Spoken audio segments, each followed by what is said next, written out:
দেশজুড়ে বেড়েছে নারী নির্যাতন ও ধর্ষণের ঘটনা। এর প্রতিবাদে মাঠে নেমেছে বিভিন্ন শ্রেণী পেশার মানুষ এবং সংগঠন। একই দাবিতে দীর্ঘ ১৩ বছর পর রাজপথে দেখা যাচ্ছে গণজাগরণ মঞ্চের আলোচিত সেই লাকি আক্তারকে। এরই মধ্যে তাকে গ্রেপ্তারের দাবি উঠেছে।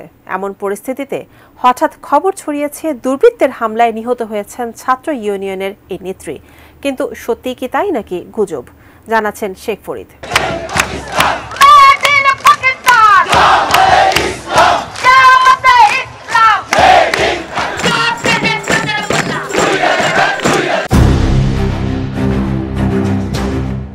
ধর্ষণ বিরোধী আন্দোলনের সংগ্রামী কণ্ঠ লাকি আক্তার নিহত।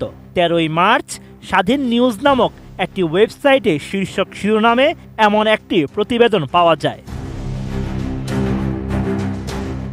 যেখানে স্বাধীন নিউজ জানায় বাংলাদেশের অন্যতম সংগঠক ও অধিকার কর্মী লাকি আক্তার ১২ই মার্চ রাত ১২টায় দুর্বৃত্তদের হামলায় নিহত হয়েছে। রাজধানীর শাহবাগে ধর্ষণ বিরোধী আন্দোলনের এক সভা শেষে বাড়ি ফেরার পথে একদল মুখোশধারী সন্ত্রাসী তাকে ছুরি ও লাঠিসোঁটা দিয়ে আঘাত করে। স্থানীয়রা তাকে উদ্ধার করে দ্রুত হাসপাতালে নিয়ে গেলে চিকিৎসকরা তাকে মৃত ঘোষণা করেন। জীবনের সব আয়োজন এখানে একসাথে।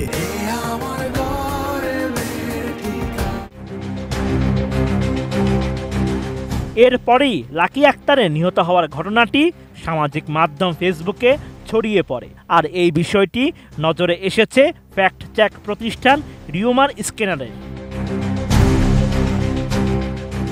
রিউমার স্ক্যানার টিমের অনুসন্ধানে জানা যায়, স্বাধীন নিউজের ওই প্রতিবেদনটিতে চিকিৎসক ও পুলিশের কোনো বক্তব্য দেওয়া হয়নি। এমনকি কোন হাসপাতালে নেওয়া হয়েছে অথবা কোন স্থানে ছুরিকাঘাত করা হয়েছে সেটিও উল্লেখ করা হয়নি। এছাড়া স্বাধীন নিউজ ওয়েবসাইটটি পর্যবেক্ষণ করে দেখা যায় ওই ওয়েবসাইটটি একটি ব্লগিং ওয়েবসাইট। রিউমার স্ক্যানার আরও জানায়, ধর্ষণ বিরোধী আন্দোলনে আন্দোলনকারী লাকি আক্তারের মৃত্যুর দাবিটি সঠিক নয়, বরং কোনো তথ্য প্রমাণ ছাড়াই আলোচিত দাবিটি সামাজিক মাধ্যমে প্রচার করা হচ্ছে।